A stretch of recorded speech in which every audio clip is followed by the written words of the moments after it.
Introduction. Good morning, everyone. Today, we have gathered here to talk about financial planning and management. It is important that all of you know about its concepts and features so that you are able to achieve your future goals successfully.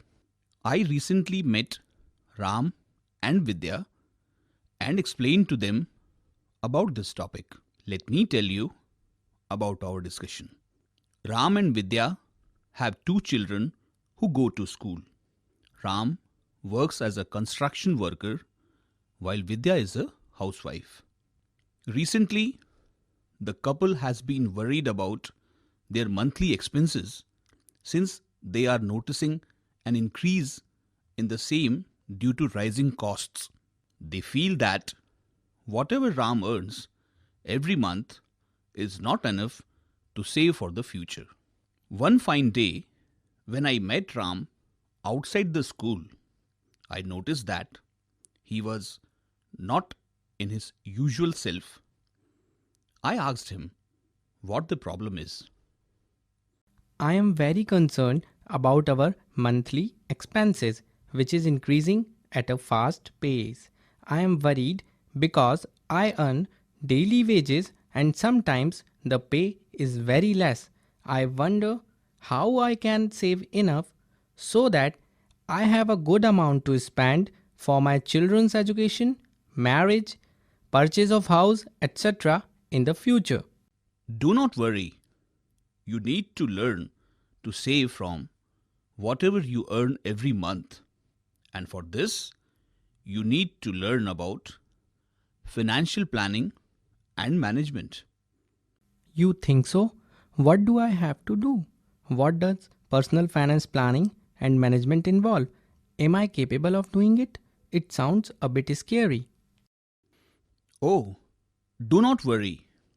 It is not that scary as it sounds. Financial planning and management can be made very simple. It involves understanding how much you earn and spend and save, then setting goals and then deciding how to save and invest so that you can meet your goals. But most importantly, it involves putting your action into plan. That means actually saving and investing as per your plan. Lastly, it involves checking from time to time if your personal finances are going as per the plan and modifying the plan if necessary. Oh, Arvindji, will you help me in creating a financial plan and putting it into action? I really want to start saving soon. I will be most happy to help you. Shall we meet tomorrow at your house at 11 a.m. to start our personal finance planning exercise? That will really be so kind of you. Module 1. Financial Planning and Management.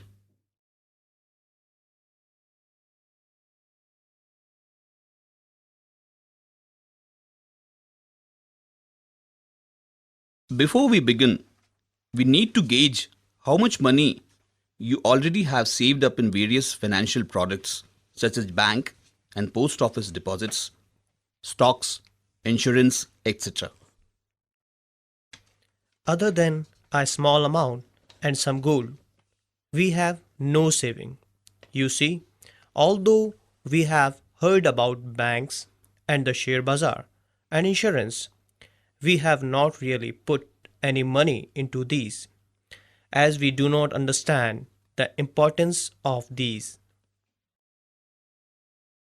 If you don't mind, Ramji, can you share how much you earn and what do you do with your money?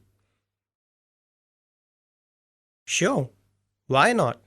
I earn a daily wage of rupees 250, and since I take few days off during a month, so on an average I earn rupees 6,000 per month. I give rupees 3,000 to my wife for household expenses like paying for the groceries, vegetables, etc. The remaining amount is spent to pay for my children's school fees and other bills, traveling to construction sites, buying clothes or toys for children or gifts for my wife, etc. I and my wife save some amount that come handy during Diwali or any other emergency. At times, during an emergency, I borrow a little from the local money lender. Then let me explain why do you need to manage your money and what managing money means. I will also tell you why you need to invest in different financial products. Every product has its positives and negatives, including gold.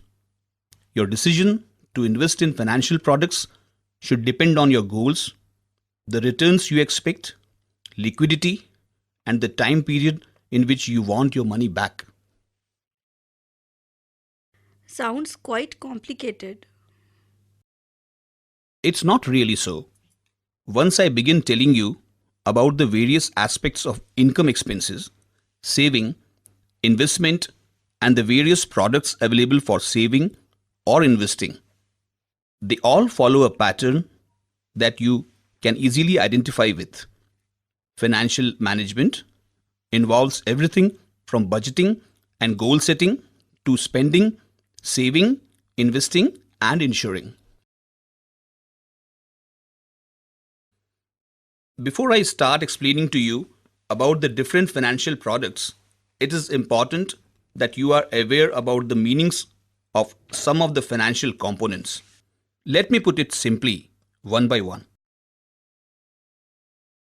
Let's first talk about income. Income is the money earned from various sources like salary, wages, earnings from farming or business, etc. Every month is your income. In your case, your income from salary or wages in rupees 6,000 per month. Since you do not have any extra earning from farming or business, your income from the same is nil.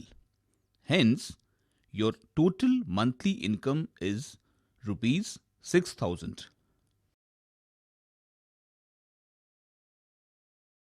With income come expenses.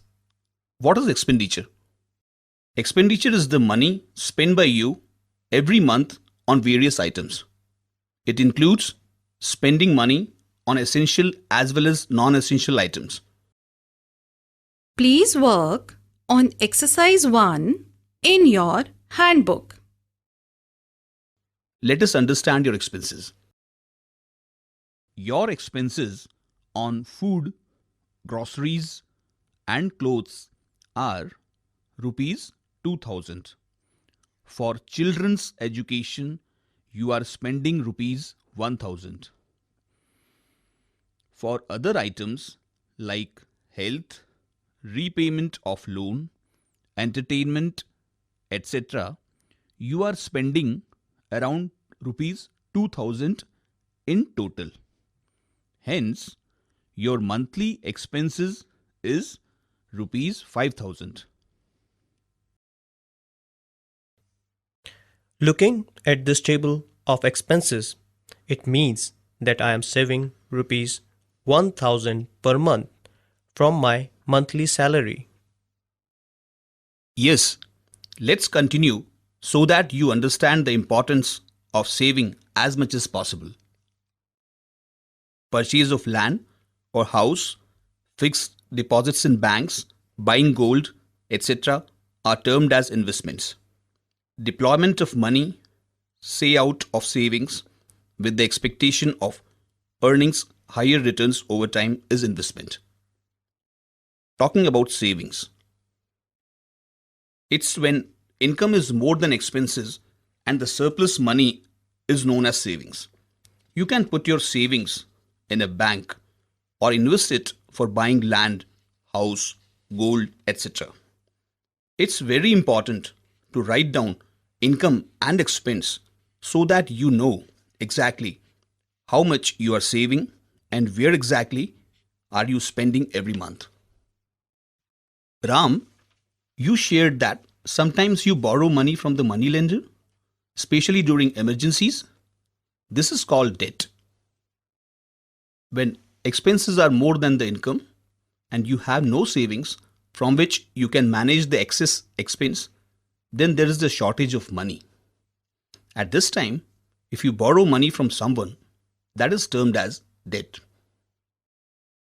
Let's look at an example which might help you in understanding on what you should do when your expenses are either at par or more than your income.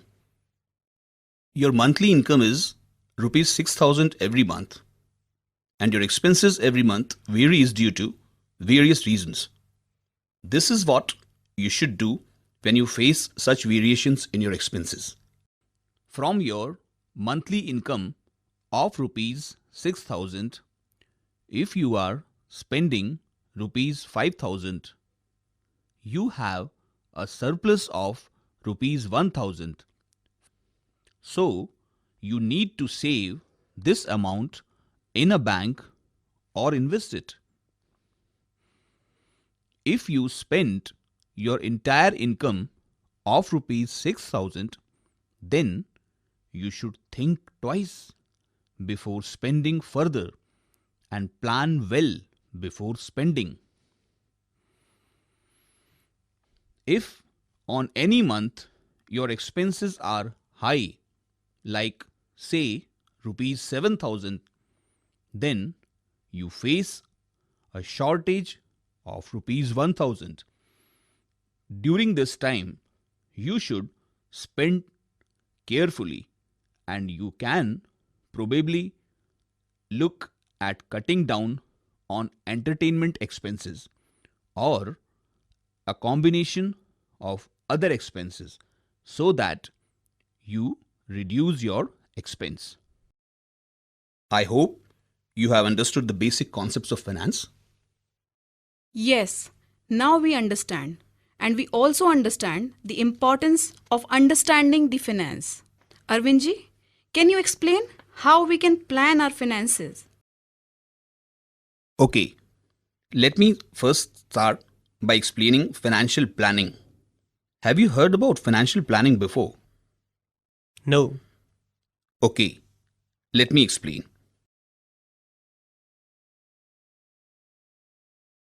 What is financial planning? It is an exercise of estimating and planning your financial needs during your entire life cycle, like the birth of your child, education, purchasing house, land, marriage, emergency situations like illness, accident, death, natural calamities like flood, drought, etc. So, why should I do financial planning?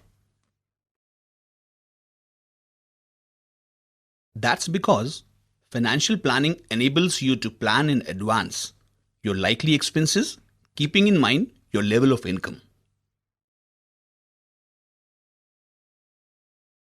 How will that help me? It helps in two ways. One, you can save regularly a portion of your income for meeting future needs. And two, you can cut down expenses on non-essential items with a view to save for future needs. So, you should start financial planning today so that you are in a better position to pay off your debt and build savings to buy a house